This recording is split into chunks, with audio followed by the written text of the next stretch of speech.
Right, g'day again. Okay, the primer's dry, and as you can see I've put a guide coat on it, and this is a cheap black enamel quick dry. That was done several hours ago anyway. This is now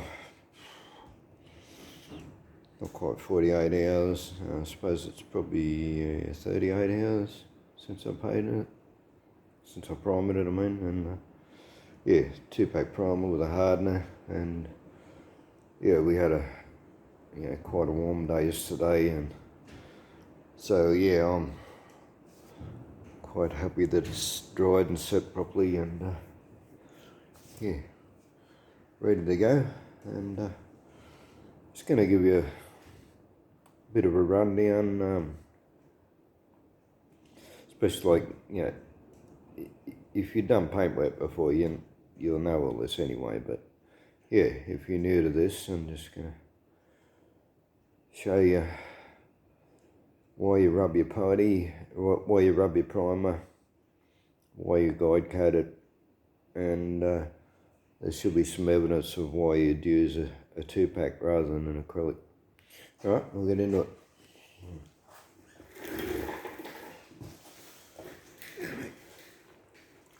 Firstly, got 2 different pads. That is a red scourer. That's I've only actually seen those at paint supplies places, like auto paint supplies. It's quite a bit tougher than your regular green scourer, and lasts a hell lot longer, and it's solvent resistant as well. This is a rubber pad. I'm not sure what side I sort of used to use, but it's sort of become a bit convex over the time, so yeah, unless I'm doing something really rounded, I don't tend to use this side. So yeah, it's sort of good in a way, being like it's still flat enough to do a flat job, but means that you're using the centre of your paper, not just around the edges, which can happen a lot with a softer block. Yeah. Because these are flat areas, that's why I'm going with the... I'll do all the flat areas first.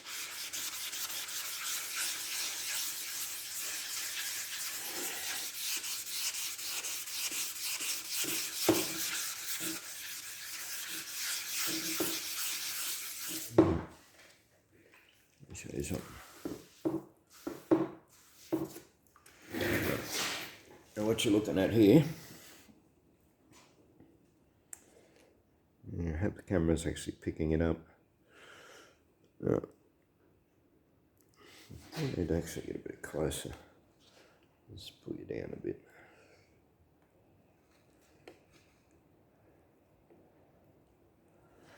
Right, you can see the texture of the primer, even though I've already smoothed the top of it off, but primer's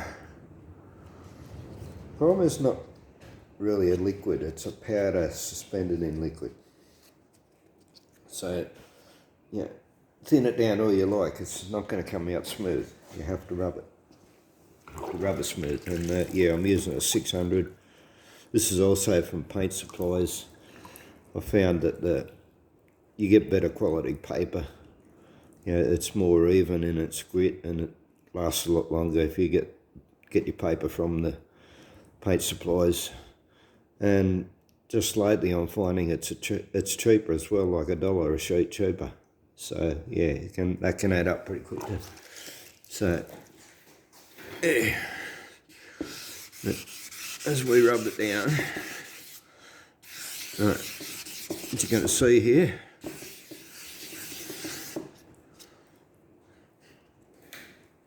not clean enough. Right, straight away, we've got high spots, got a low spot, another low spot here, there's another low spot in there.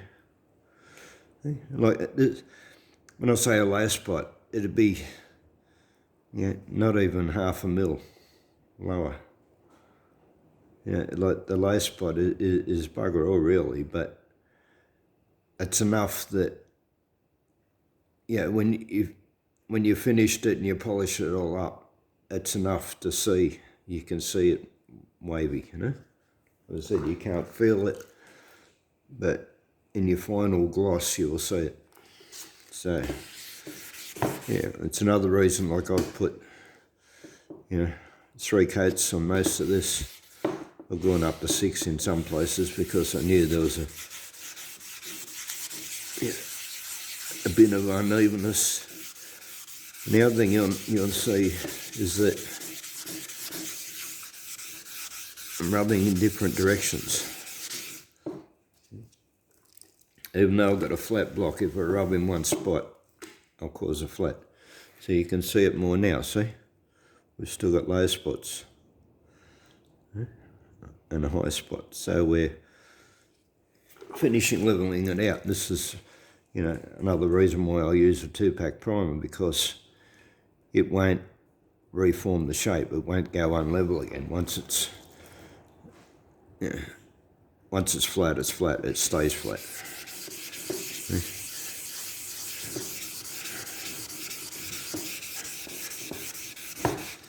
You also notice, so it's taking off this edge quicker than it's taking off here, so I'm going to have to pull back a little bit now and rub up to the edge so that I don't rub through it.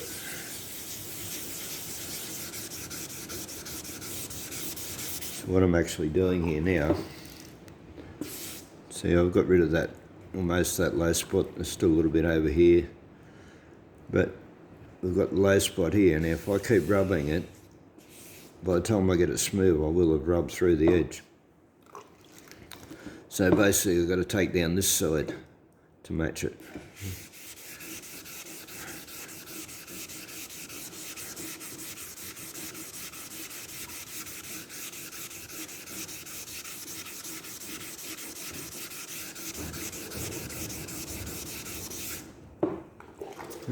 Getting there.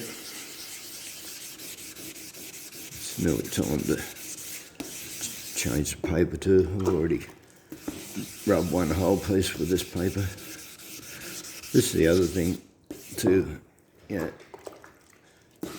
yourself enough paper. Don't skimp on the paper. Like this is $1.20 a sheet. You're spending hundreds of dollars on paint, and you're hoping for a finished product that's going to add thousands to your vehicle. So, you don't want to jeopardise the job for the sake of a couple of dollars worth of sandpaper, What happens when your paper gets worn out, you'll find yourself, you just do it automatically. You'll rub in one spot trying to get rid of a mark rather than going over it because it's too slow. And you think, oh, I wouldn't do that, but you will. You get impatient with it.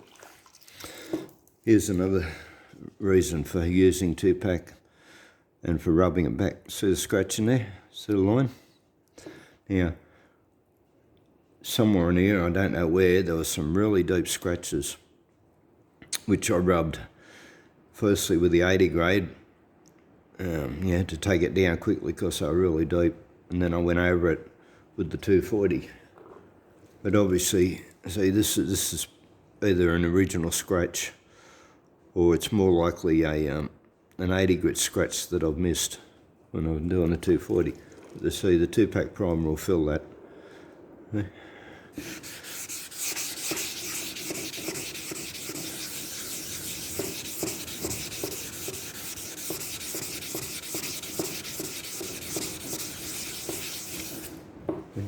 Here's another spot. That was a spot that was a rub through. There was actually some of the original paint was actually peeling in that spot. See? That's a rub through. Yeah. This is a different sort of thing again. You could rub the original back with a 400 or 600 and unless you primer it, no matter how smooth that gets, that edge is going to show up in your top coat. And it's just because it's a difference in textures. And yeah, also without the primer, there's a good chance that when you put top coat on that, it's going to fry up around the edge. It's all going to wrinkle up, react to it. And you notice I've pulled the tape off. That was taped up behind the badge. The hinge part was taped off. And yeah, always remove your mask. Actually, you remove it as soon as it's basically touch dry. I did have an issue on the other one.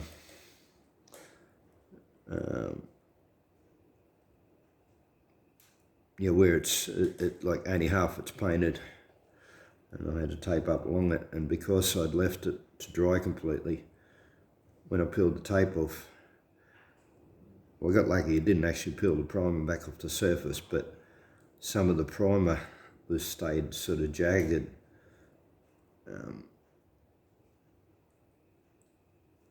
Yeah, along the edge. I didn't get a clean edge. I then had to go along with a knife and trim the edge and make the edge straight again, and then sand it off again.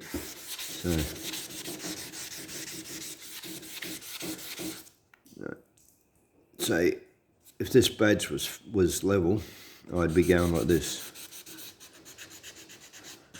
Being real careful, or I'd put some more tape over it or something. Yeah, just to make sure I don't scratch it. But this is a good mil or more lower than it, so it's pretty safe. Anyway, as I said, this paper's getting a bit blunt. We'll grab another sheet.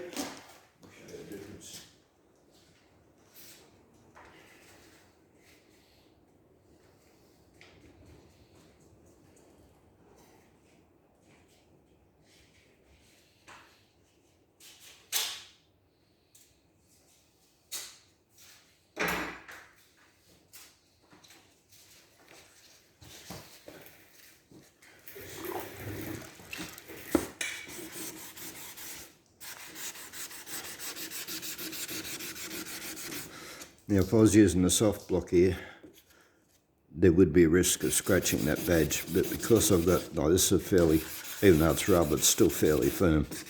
So, yeah, the risk of scratching the badge is pretty minimal.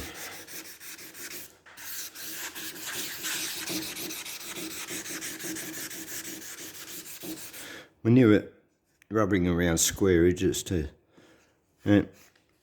well, you'll tend to just go like this, and what you'll end up with is a line. You'll end up with a line in it, a dip in it. Okay? So yeah, go along there, but then come at it from lots of angles. So you don't sort of really need to do that anyway, because as I said, I've got a fairly firm block holding the paper on there tight. It's not going to touch the badge anyway, but if that was level and you'll try to sand around it, yeah, be really careful just sanding along like that, you know. Come up to it, go across, up. Yeah. Try and avoid getting that edge in it.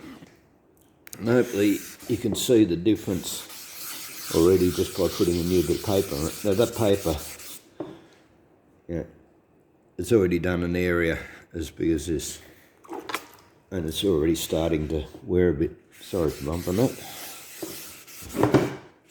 So, I mean, yeah, you can continue with it, but I've got plenty of paper, so.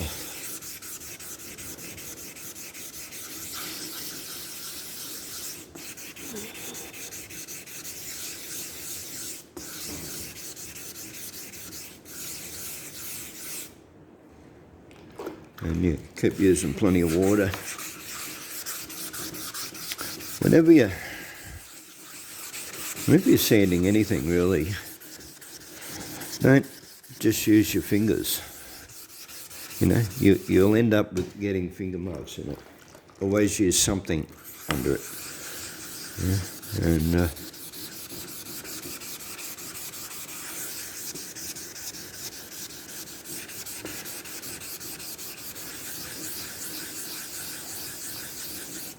I mean, there are places, little crevices and things where you don't really get any other option but to use your fingers, but yeah.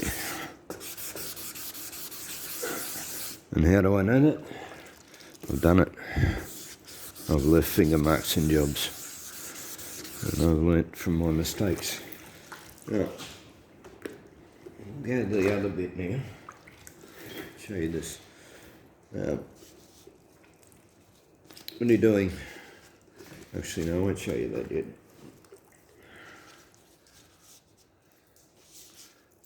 Because this is still sort of, yeah, it's still sort of flat on the edge. So rather than risk getting it out of shape, I'll do the bulk of it with the harder, flatter pad.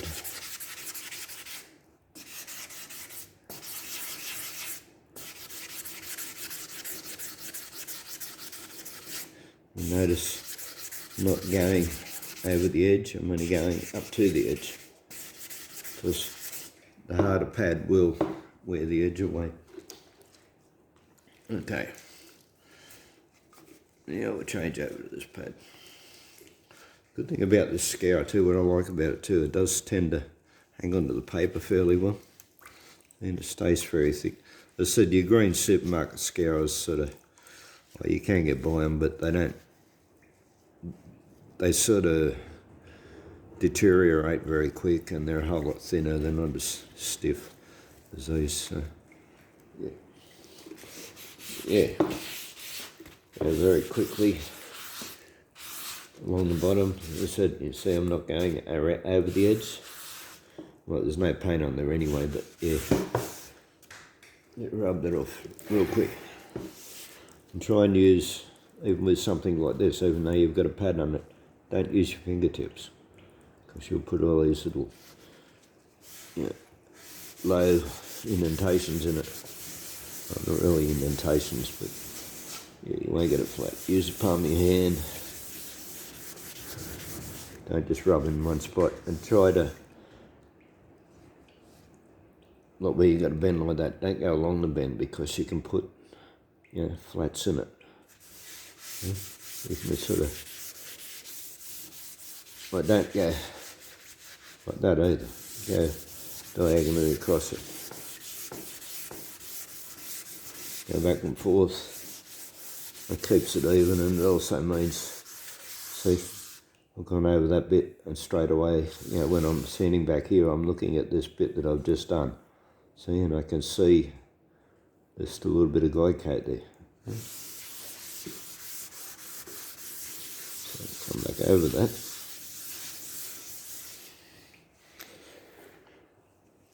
Yeah. A little bit show. This is a sort of a difficult little bit too. This is where the latch went on. This is one case where you do have to use your fingers, but I'm still using the pad. And yeah.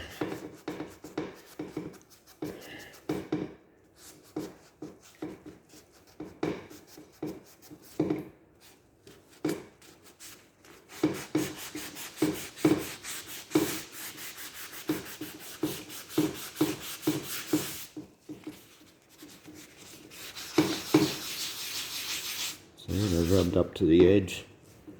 You can see I haven't rubbed the edge at all just yet. So we've done up to it on both sides, and you just go like that. See? If you try and rub that edge, if you got like that leaning over the edge when you're trying to rub down this bit, long before you get that bit smooth, you'll rub through that edge. Then you get this little crevice, that's even more difficult. This is where you actually start rubbing the paper. Actually rubbing it on a new sheet. We'll get one of the old sheets. And we'll fold it up. Okay, folded that up.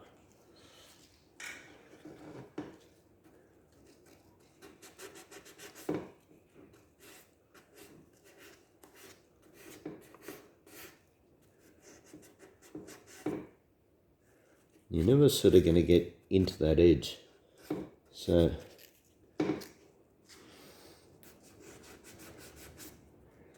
hopefully you'll kind of do it.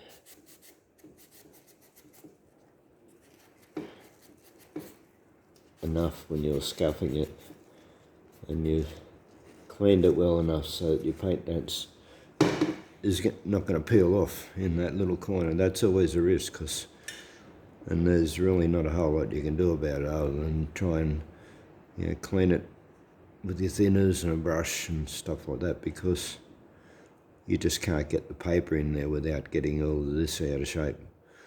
And yeah, that is a place where paint will peel for that reason, just because it's not that clean in there. Anyway, I think I've rambled on long enough. We'll leave it at that. We've got any.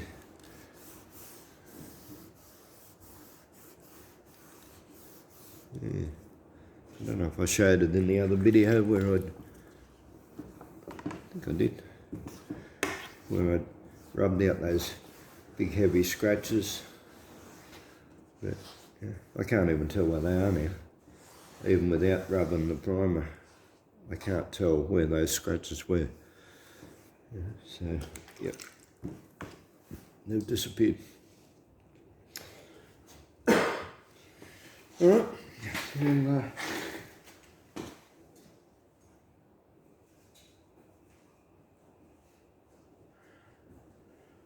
what about that? One more thing, there's a tiny bit of detergent in this water. For one, it helps keep the paper clean. It helps, to wash the residue off the surface, but also it's cleaning again, in case you get any sort of, well, there shouldn't be any grease oil on a new lot of primer anyway, but like just touching it with your hands, you will get oil coming out of your hands, and that can be enough to make your paint not stick. Because the problem, so having that little bit of detergent in it is dissolving that. Alright, well, I think that will do, and hope this is helpful to you, and by all means, like, when I want to learn something, I don't just watch one video, or, I watch lots and lots and lots, because everybody's got a different way of doing things, a different opinion on things, different products that they use. So, yeah, if you're new to it, or you're trying to improve your game on your painting, there's way better tutorials than I've just shown. So, yeah, watch lots and lots of videos. Okay, thanks for listening to me ramble, and we'll catch you again. Bye.